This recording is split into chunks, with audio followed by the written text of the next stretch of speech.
Assalamualaikum warahmatullahi wabarakatuh, Bapak dan Ibu, teman-teman semuanya, salam perjuangan. Mudah-mudahan teman-teman semuanya, kita semuanya selalu diberikan keberkahan, kesehatan, dan juga kelancaran dalam menjalani aktivitas kita. Bapak dan Ibu, teman-teman semuanya, pada kesempatan kali ini saya akan berbagi lagi terkait dengan informasi tes atau tidak untuk pelamar kategori prioritas 1, 2, dan 3. Video ini merupakan video penjelasan dari video yang pertama. Video ini merupakan jawaban dari pertanyaan dari kolom komentar channel YouTube Guru Penggerak Bangkit. Video pertama berdasarkan Kemenpan RB nomor 20 tahun 2022. Ini pun sama, hanya dijelaskan langsung juga oleh Profesor Dr. Nunuk Suryani MPD, merupakan Sekretaris Jenderal GTK Kemendikbudristek. Simak penjelasannya sampai tuntas supaya teman-teman tidak ragu lagi. Lihat nanti video saya yang pertama, kemudian juga penguatannya menggunakan video yang ini ya. Bagi Bapak dan Ibu, teman-teman semua yang baru mampir, silahkan subscribe dulu, kemudian aktifkan tanda lonceng, kemudian like, silahkan memberikan pertanyaan kalau misalnya ada yang disampaikan di kolom komentar.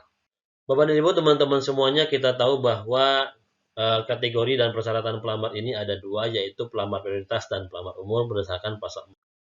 Kemudian kita juga harus tahu, kita sambil mengingatkan kembali bahwa dari pasal 5 ini pelamar prioritas itu ada tiga, ada prioritas 1, 2, dan 3.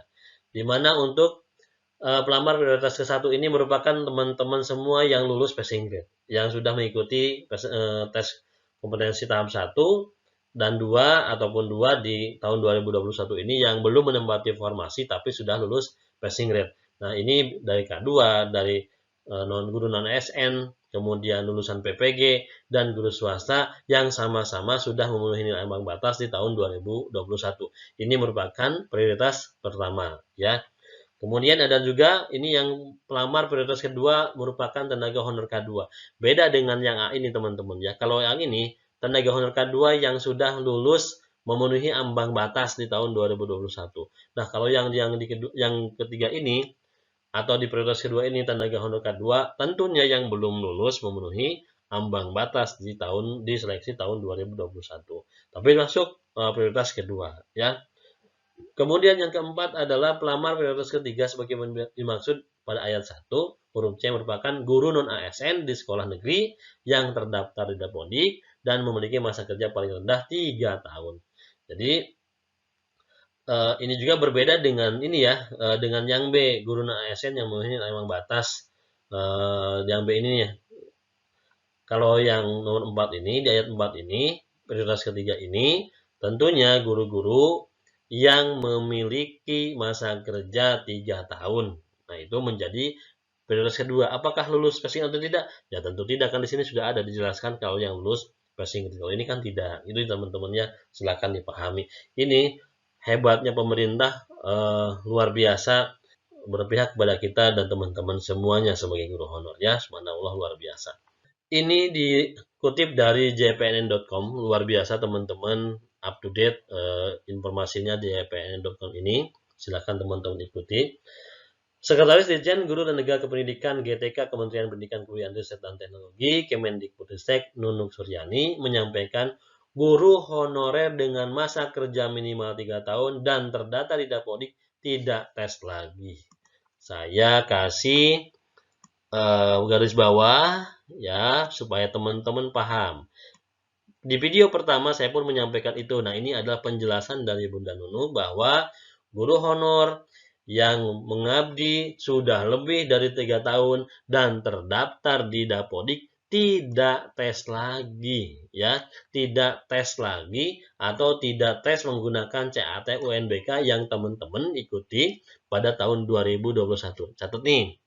Keputusan tersebut tertuang dalam Peraturan Menteri Pendayagunaan Aparatur Negara dan Reformasi Birokrasi Permenpan RB nomor 20 tahun 2022 tentang pengadaan P3K Guru tahun 2022 di instansi daerah. Nah, ini pun sudah tertuang ya, teman-teman sudah melihat video saya pun sudah disampaikan seperti apa poin-poin penting dari peraturan ini. Jadi, guru non-aparatur sipil negara atau ASN di sekolah negeri yang terdaftar di Dapodik memiliki masa kerja paling rendah 3 tahun, tidak perlu dites kembali. Nah, ini disampaikan pada hari Selasa tanggal 31 bulan Mei kemarin ya. Dia menjelaskan ketentuan tersebut tertuang dalam pasal 5 ayat 4 dan pasal 32 ayat 2 Permen 4 RB nomor 20 tahun 2022. Dia menyebutkan seleksi kompetensi bagi pelamar prioritas 2. Nah, ini pelamar prioritas 2 ini kan K2. Pelamar K2 yang tidak lulus PG ya, yang tidak lulus passing grade. Honorer K2 dan guru honorer non K2 di sekolah negeri hanya dilakukan dengan menilai kesesuaian, di mana kesesuaiannya itu adalah kualifikasi akademiknya, kompetensinya, kinerjanya, dan pemeriksaan latar belakang background check. Nah, mungkin pemeriksaannya benar apa enggak sih ini guru ini K2, benar apa tidak sih guru ini mengabdinya lebih dari 3 tahun dan sudah terdaftar di Dapodik, ijazahnya sesuai atau tidak, kompetensinya seperti apa, dan kinerjanya seperti apa nih di sekolah masing-masing. Nah, ini tentunya dilakukan oleh Kemendikbudristek yang memiliki kewenangan terkait kita ya. Kemudian langkah tersebut menurut Nunuk sebagai penghargaan terhadap guru honor K2 maupun non K2 yang memiliki masa pengabdian minimal 3 tahun. Tuh, teman-teman, pemerintah subhanallah luar biasa. Ini penghargaan kepada guru honor K2 dan juga non K2 yang memiliki masa pengabdian minimal 3 tahun. Nunuk pun meminta para guru honor negeri untuk memahami benar isi Permen PAN RB nomor 20 tahun 2022.